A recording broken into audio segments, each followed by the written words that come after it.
Well, Steve Bannon just used the other R word when it comes to talking about the whole H1B visa situation.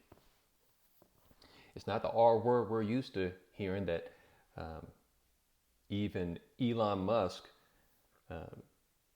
talked about. It's not the word retarded. It is the word reparations. Yeah, he used that. And I thought it was very provocative, but also on point because he went into discussing how things have been stolen from us. A lifestyle, a life has been stolen from us because we're giving it away. It's three tiered.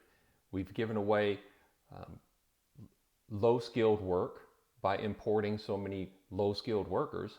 We've given away manufacturing by offshoring that, by sending it overseas. And then we offshore some other jobs.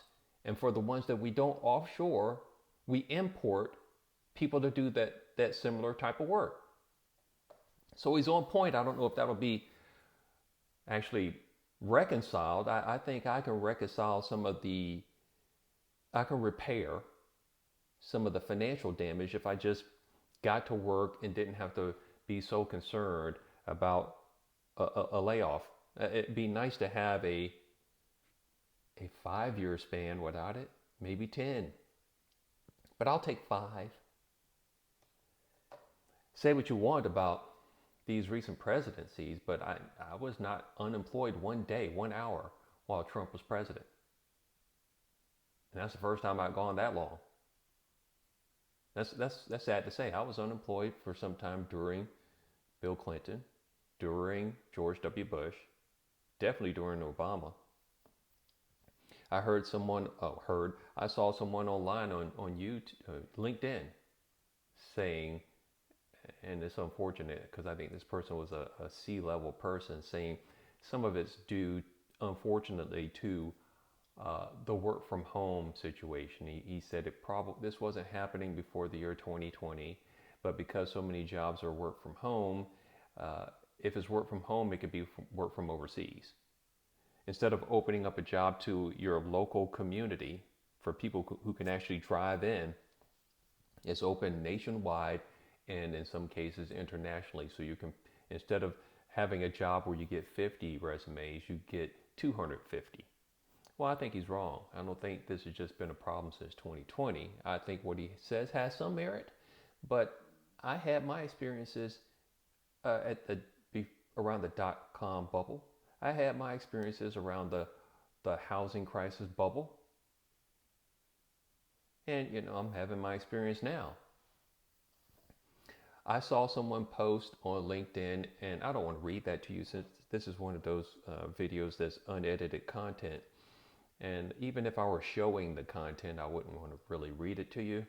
I'll get into some more fancier stuff down the road, uh, but I've committed to at least making 21 videos, getting into the habit without getting ahead of my skis. There's some equipment I'm looking at, but I don't want to get ahead of my skis before it makes sense to do so. But there's a LinkedIn comment I saw from someone who didn't have a lot of followers, who didn't have a lot of LinkedIn connections, but this took off. It had like 20,000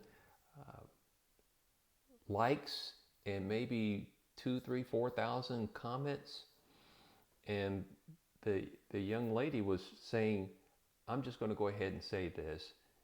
It shouldn't be this hard to blah blah blah, and it shouldn't be this hard to on all these things that apparently she was going through in her job search. And if any of you have been involved in it, you can kind of get an idea of what she was talking about. Well, I think she was just looking for administrative assistant type work. It's bad when the recruiters are looking for work. I've seen that too. Well, recruiters are out of work. Well, one of the responses that I did read, and I so much want to read this content because I don't want to try to do it off the top of my head, but I don't want to do that necessarily here. But it came from someone who was in IT. And this is different because it was a young black woman. I honestly don't see a whole lot of black women in IT. But she mentioned in the year 2020, she was out of work a number of months. In 2021, out of work a number of months. In 2022, out of work a number of months. And same thing in 2024, how long it took her to find the next job. And she said out of those 4 years, she's been looking for work 27 months out of those 4 years, where there's only 48 months in 4 years. So she's been looking over half the time. And I can relate because I've been back in Texas since October 2022. It's now been 2 years and 2 months, so that's 26 months. I've been looking for work for more than half the time I've been back. I don't know if she necessarily made the connection to what's going on in the whole visa situation. I don't know if she made that connection. She didn't get into that. But another part of me wonders how she voted in this last election, considering all of the challenges. Because statistically, if a black woman voted in this last election, over 90% of them, like 93%, voted Democrat, which means they would be voting for more Bidenomics. And Kamala Harris did say that's Bidenomics, and Bidenomics is working, and we are really proud of Bidenomics. And she also said that there's no policy change that she would do. There was no policy that she would do differently. Being president.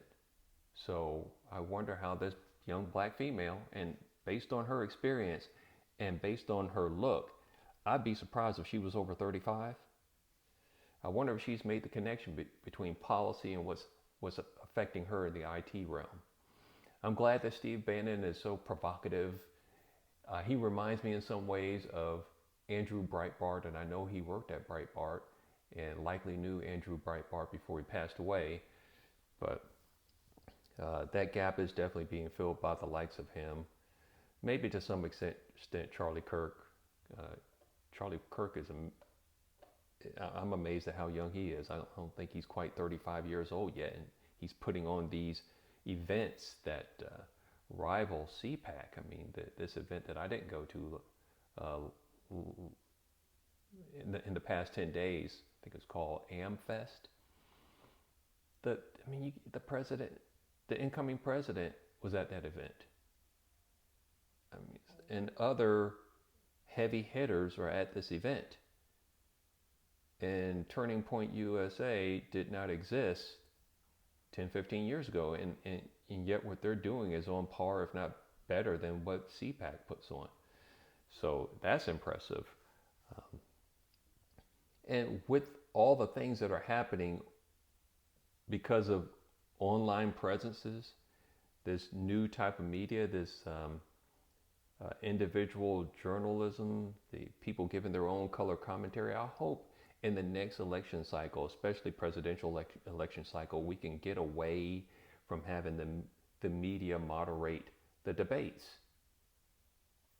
I haven't listened to Mark Levin in a while. I decided, I think it was early 2021, I decided if I'm going to listen to content, especially talk content, I would prefer someone coming from a Christian perspective. So that's why I turned off the Larry Elders, the Mark Levins, because it's sometimes just about strategy and really just speaking from a perspective that I only have 24 hours in a day. And I said, I want to prefer my information to come from this point of view, this worldview.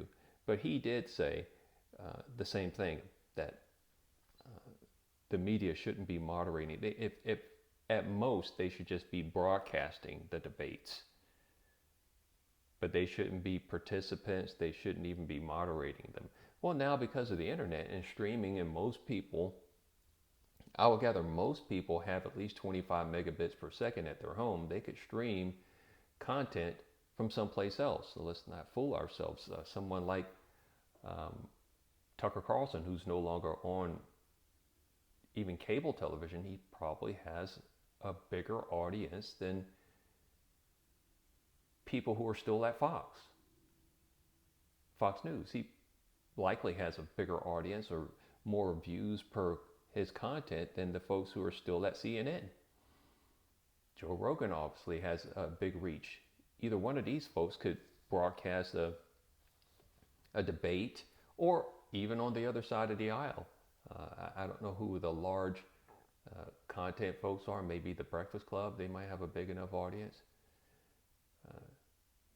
I don't know, but folks don't have to succumb to just the legacy media. I, for one, was on election night not watching legacy media coverage. I was watching stuff that was streamed online. And I think that's the new media. And really, that's how you reach a larger audience. It potentially is the way that you reach a larger audience. I saw, and this trips me out, that there were some young kids. I mean, they looked like they were 10 years old and younger, and they were apparently in some country in Africa acting out the whole attempted assassination attempt on President Trump at Butler, Pennsylvania. I mean, they acted it out with the whole Secret Service members surrounding this person playing President Trump. The little person playing President Trump also mimicked the fight, fight, fight. So how would they have seen that on regular TV? They're probably not picking up our channels that way. They probably saw this online somehow. What do I know? But the R word, reparations, to describe how things have been stolen.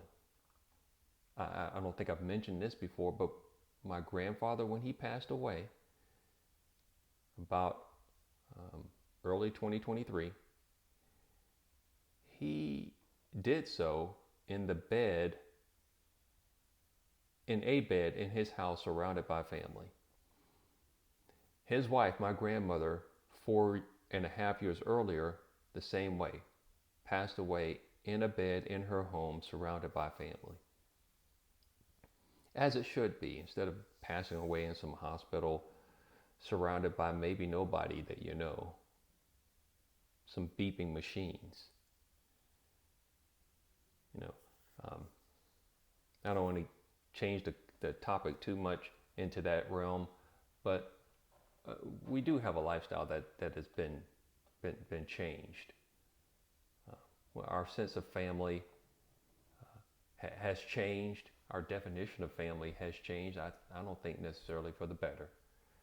And it comes down to sometimes economics and how we look at economics. But I think we can overcome that by changing the narrative of what's going on out there. And there are people like Steve Bannon doing that. We got to stop doing this. It's got to be Americans first. There's something about being a citizen that we have to honor, and we haven't been doing that.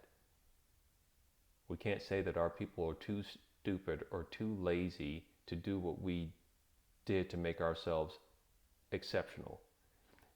It doesn't mean that we're better than the rest of the world.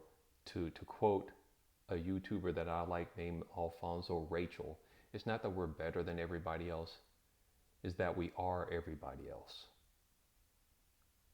On September 11th, 2001, the world wept when they saw what happened to America in New York and in Pennsylvania and in Washington, D.C. with the buildings coming down, the Pentagon being attacked, the plane crash landing in Pennsylvania. The world wept because they saw a part of themselves in America. Anybody can come to America and become American. If I were born and raised in Japan, looking the way I look, no one would consider me to be Japanese. I'd be Japanese by citizenship, but not by culture. That's the good thing about America. You can come here and become American. That was the goal, but a lot of folks are coming here and they still want to hold on to what they have. They're not trying to assimilate. They would rather wave their flag than the American flag. Or maybe they'll do both, but you can't have split brain. And there are some people, because of the election results of this, they've said they're going to go someplace else. I know Ellen DeGeneres has moved overseas, but I doubt she's actually given up her American citizenship. I doubt she's given up her American passport, right? There's something about that. Only 1 out of every 17 people on earth had the fortune of being born in the US. 1 out of 17. I wouldn't give it up.